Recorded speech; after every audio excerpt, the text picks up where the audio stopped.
didn't get a Golden Globe nomination this week. She got 2. Please welcome Selena Gomez.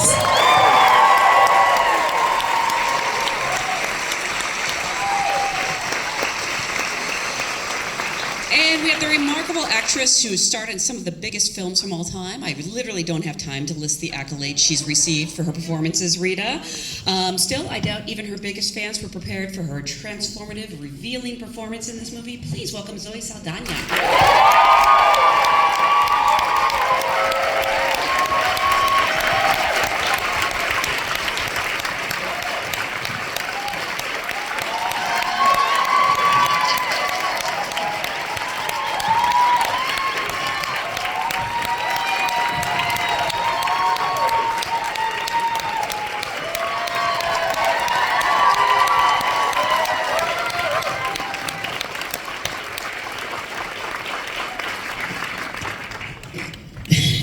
Imagine that happens wherever you go. Like you go into Starbucks and everyone's like, coffee for Zoe, coffee for Selena, and everyone cheers.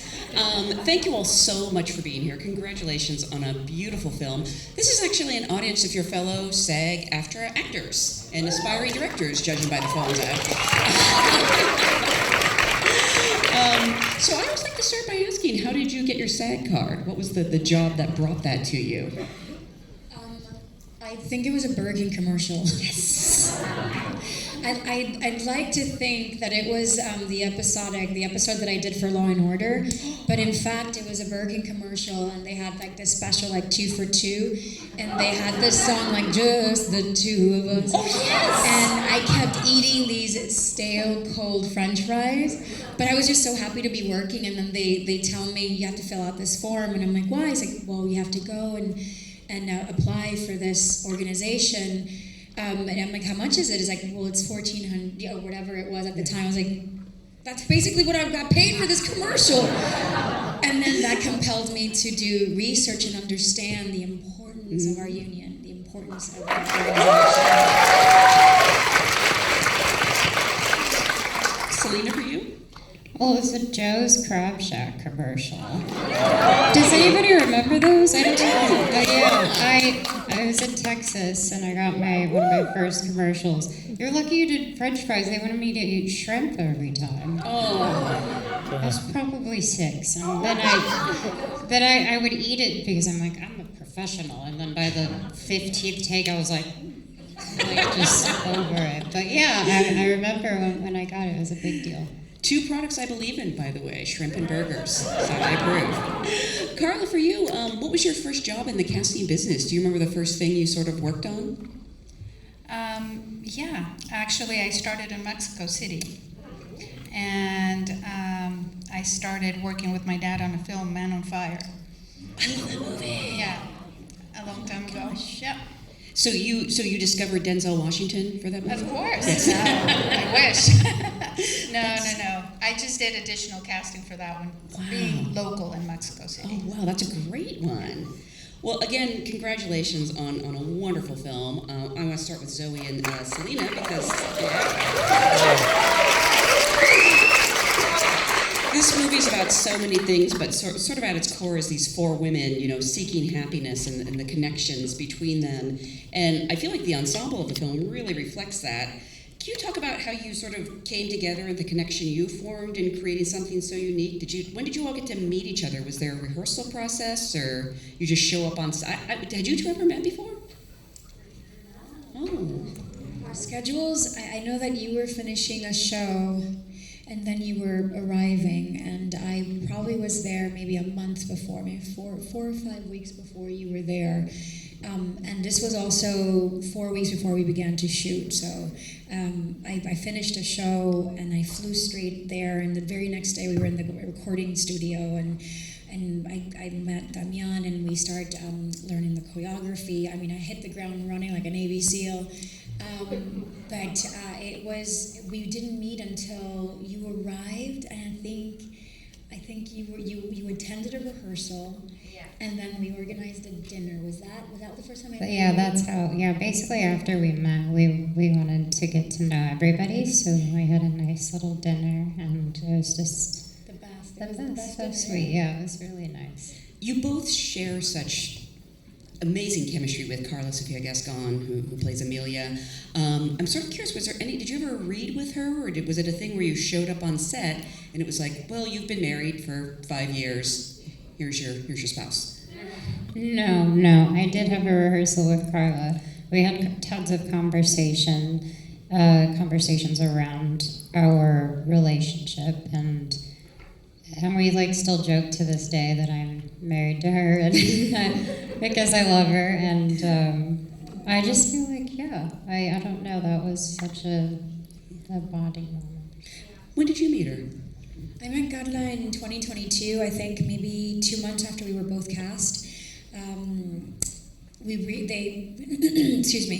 They decided, they had to push a year because my schedule was just not allowing me to do it, and I really thought that Jack was going to be like, well, okay, you're busy, so bye, I'm going to cast someone else, and he sent me a really nice email, and he said, I'm willing to wait if you give me your word that you're going to do this movie with me. And I mean, are you kidding me? Like, the only way, if the unthinkable happens, the only way that I'm not going to be present on that shoot. So I would say it was the summer of 2022, around July.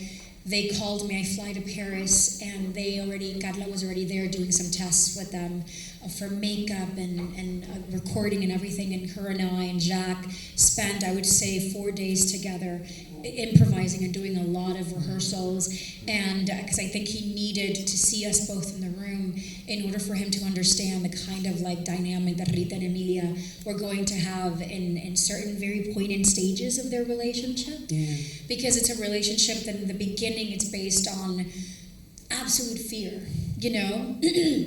and then in the end there's still that same fear, but in the beginning, there's a fear of her, for Rita, and then in the end, there's a fear for her. Yeah. So that love is transformative in its own way, and I think that Jacques just needed to sort of see us in the room. Meeting Carla was incredible. She's a force of nature.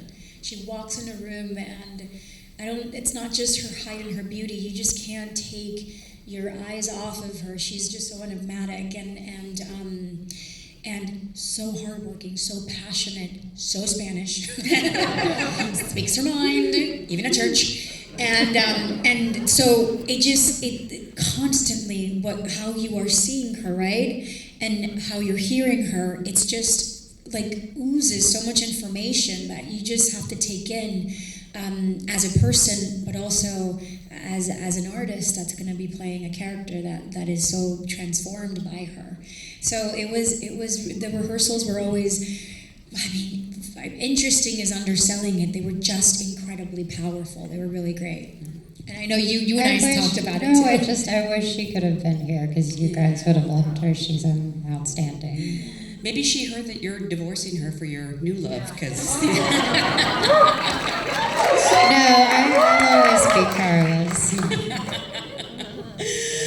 Carla, for you, in addition to finding this amazing ensemble, where did you even begin with the title character? Because if you don't find the right Emilia, this movie literally doesn't happen. Well, I actually came on board. They had already started casting in Mexico, and they had been going at it for a while. So they called me, and they decided to expand the casting to all Latin America, Spain, the US.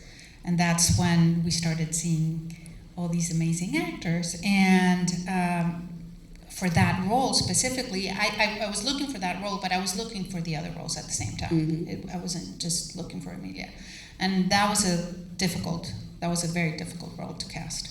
I for cannot sure. imagine. Yeah. Was there any point where you were concerned you weren't going to find her?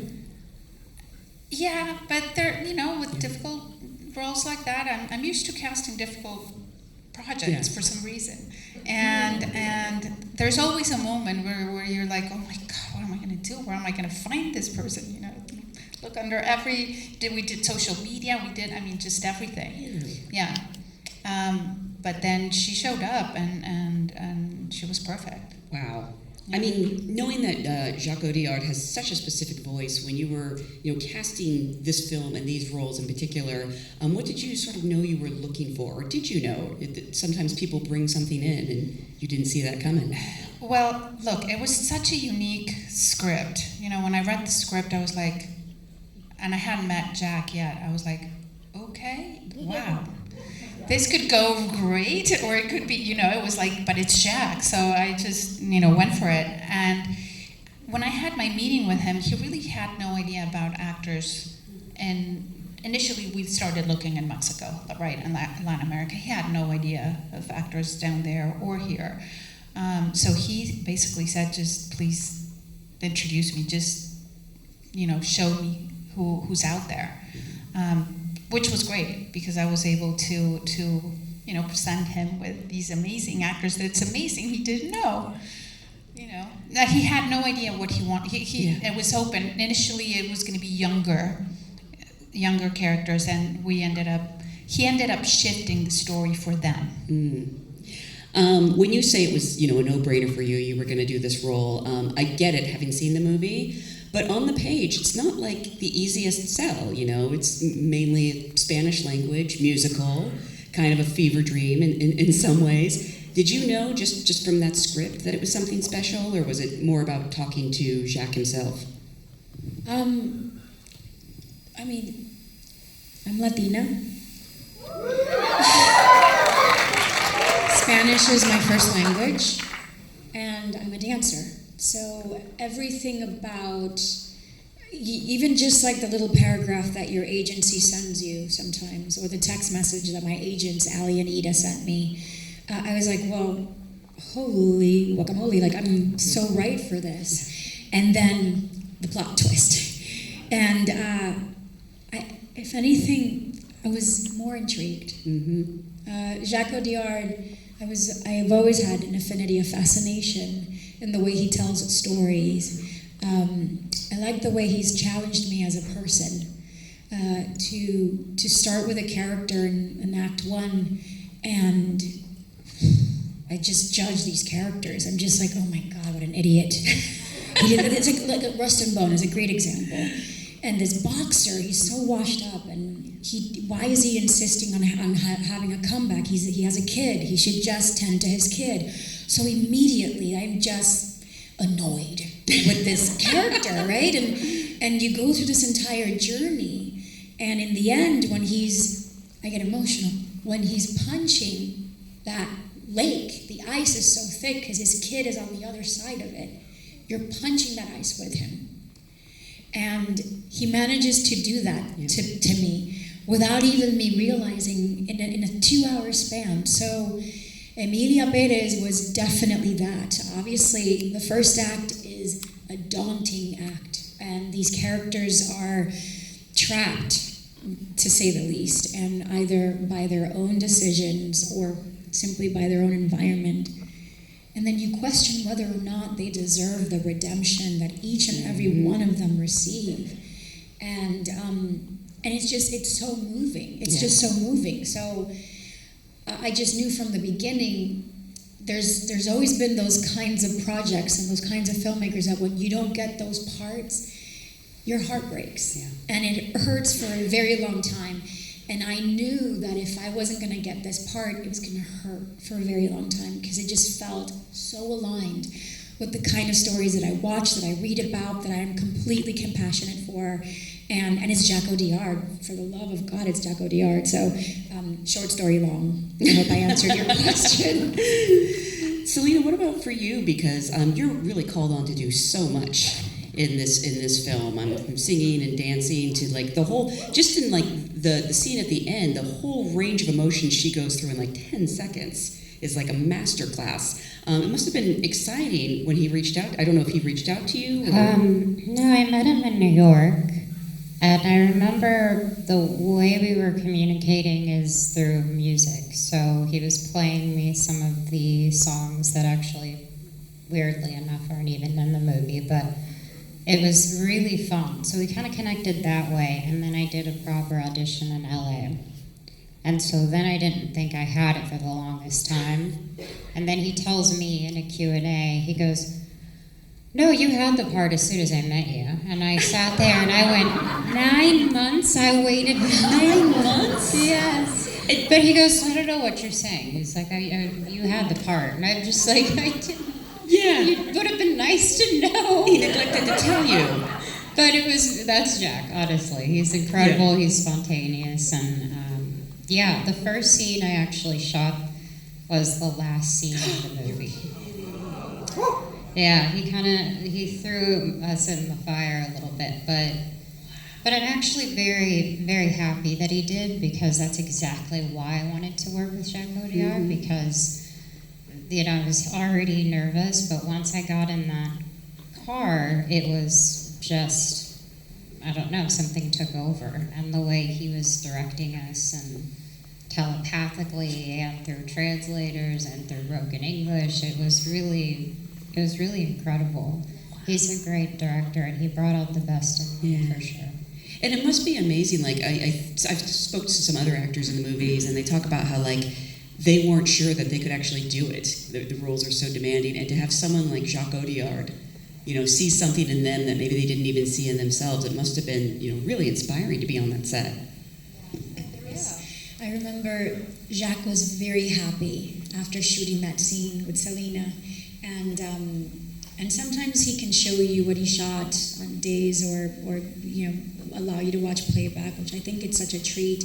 But he's like, I want to show you what she did. And we got to see a take of you in the car, and then there's a zoom in that Sasha does while you're grabbing the gun. And I remember my entire body was like, I felt like I was lit on fire. And I said, she's bringing so much power to this. And he goes, yeah. He was so happy. And I was just like, and every day, moments like this, remember I told you I saw like a little shot of it? And every day, whenever I would see moments like that, they served as revelations on what this was going to sort of end up looking like or feeling like. Because the day of that we were shooting, we sometimes had no idea how this was going to turn out. There were moments in which I'm like, you like that? You're good?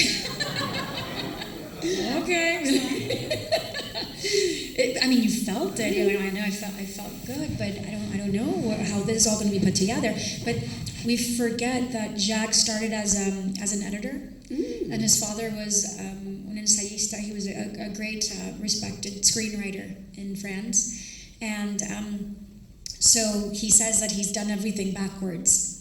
He started in a department that's completely the opposite, but he's editing as he's going. So it's almost like he's a sculpture in the editing room. He's magic to work with on set. But I really feel that his work also begins in post-production when he's with Juliette and the whole team in the editing room. Because so my goal was every day, I'm like, we just have to give him the most incredible piece of marble that this man can chip away at, in post, because I know he's going to be good at that too, And I think we've all, nobody goes in thinking they're making a bad movie, but we've all had that happen where you see something, it wasn't what you maybe expected. This movie, since it premiered at the Cannes Film Festival, where you all won Best Actress, I'm just going to keep saying that.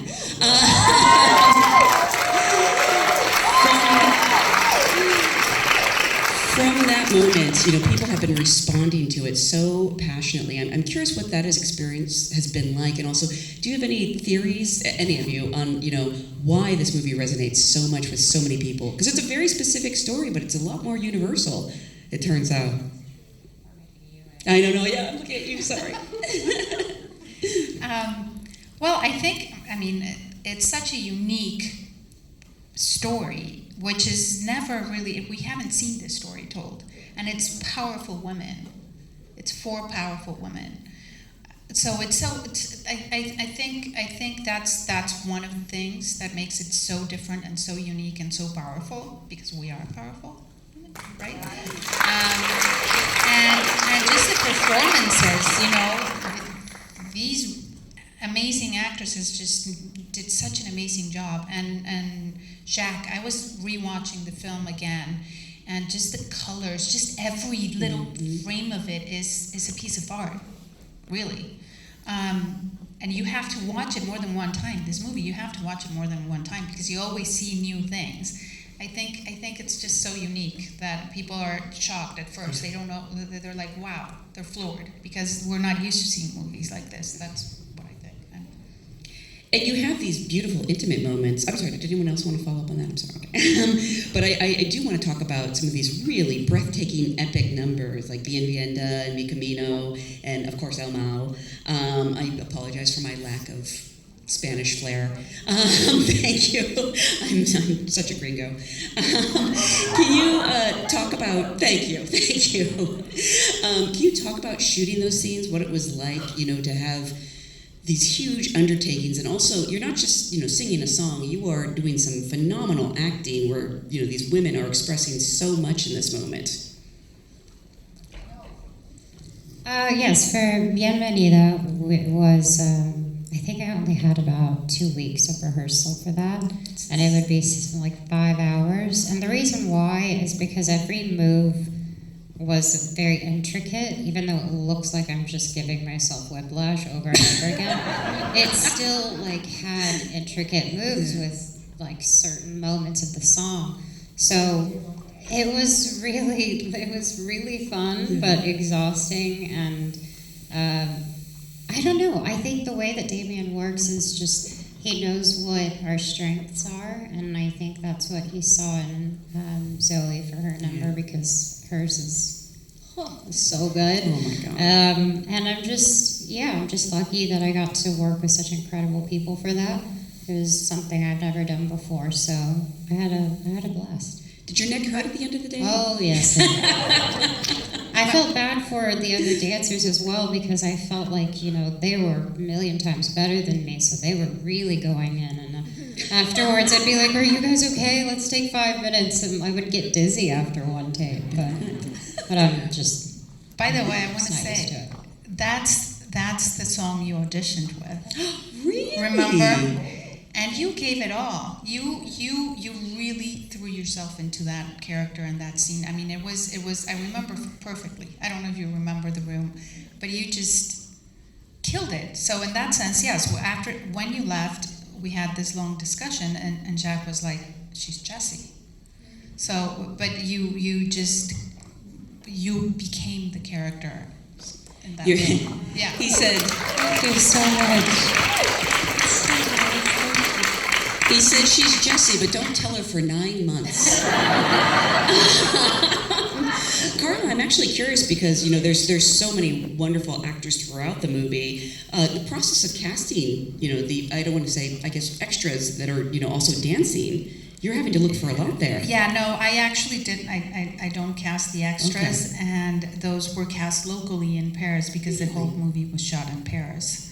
So.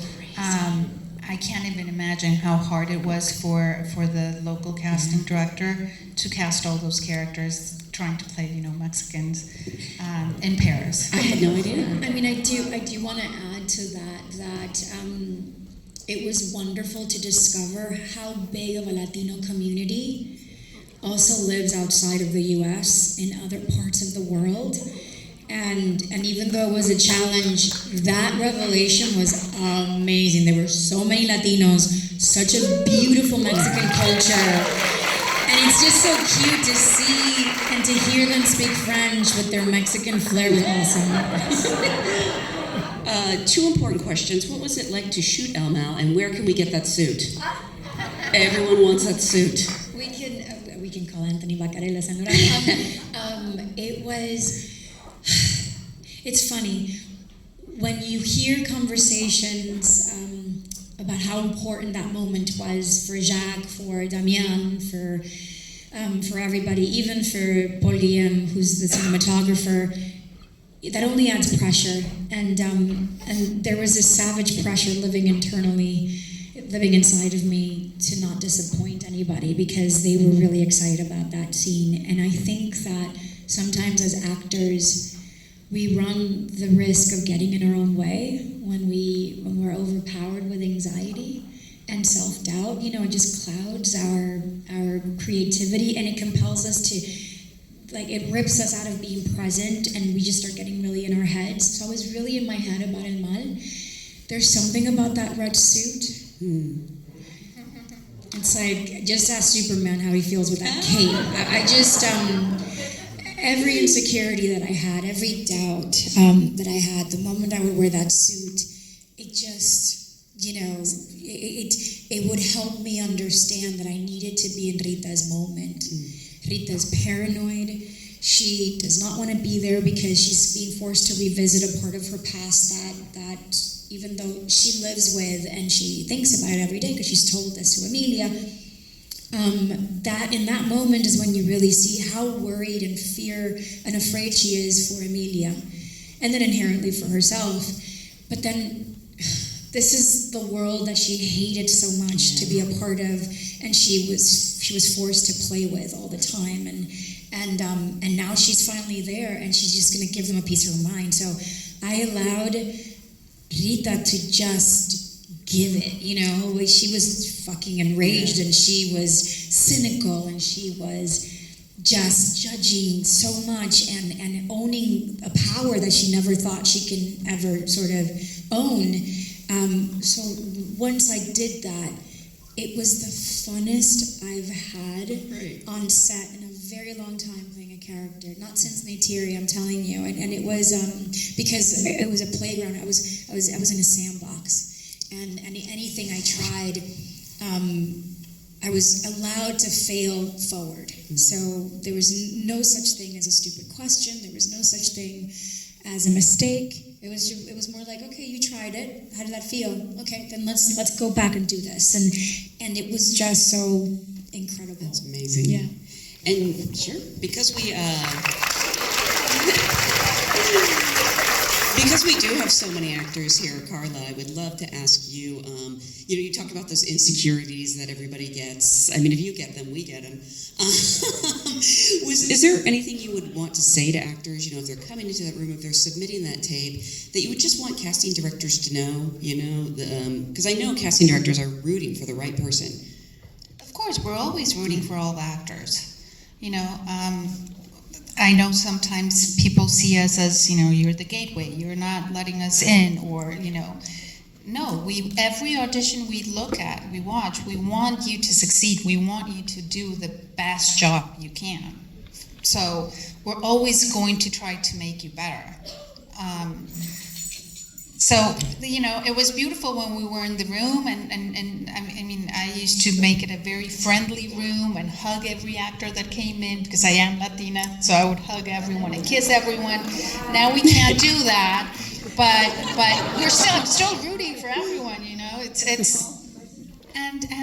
some roles are just, when the right actor comes in, it's like with them, with both of them. When we met them, when they auditioned, we were both Jack, and it's just when the right person is in front of you. I mean, you've both been auditioning. I mean, probably not recently, but you started in this so young. Was there anything you learned or tips you picked up that helped you in the audition room, or to kind of make your peace with the fact that the truth is most people aren't going to book most roles? Well, I'll tell you, I'm horrible at auditioning. I do genuinely feel like Emilia was the best audition I had ever done, because there hasn't been something I've wanted, more. And I did kind of black out for part of it, but it was really fun. I remember it was really fun, and I just kind of let go. I don't have like, I'm sure Zoe's like my mama bear will have much more advice, but mine was just to completely know that if it's not yours, one day it will be. That my mom always said to me, you should be happy for the person who got the part, because one day it'll be for you. And that I still, by the way, audition. There's not people being like, oh, here you go. I'm fully auditioning, and I love it, and it's nerve-wracking, but I actually appreciate it because I feel like I deserve the role instead of the other way around. Can't you just carry your Ken Best Actress Award around and be like, here's my... Actually, with 4 of you, how do you split it? Did you each take a piece, or is that... No, we each got one. Okay, yes, okay, good. Right? Okay. Right, you got one, right? I was like, because I didn't know We've been doing this give it a back. little bit. No, yeah, it's amazing. amazing. It's beautiful.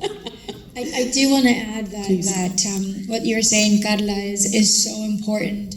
The act of auditioning is the most nerve-wracking thing you can ever do. You're basically pouring your heart out in a span of just like 15 minutes, if you're lucky to have those 15 minutes. And I mean, just blessings to the casting directors that are human beings about it, and they understand the position that an actor has to put themselves in.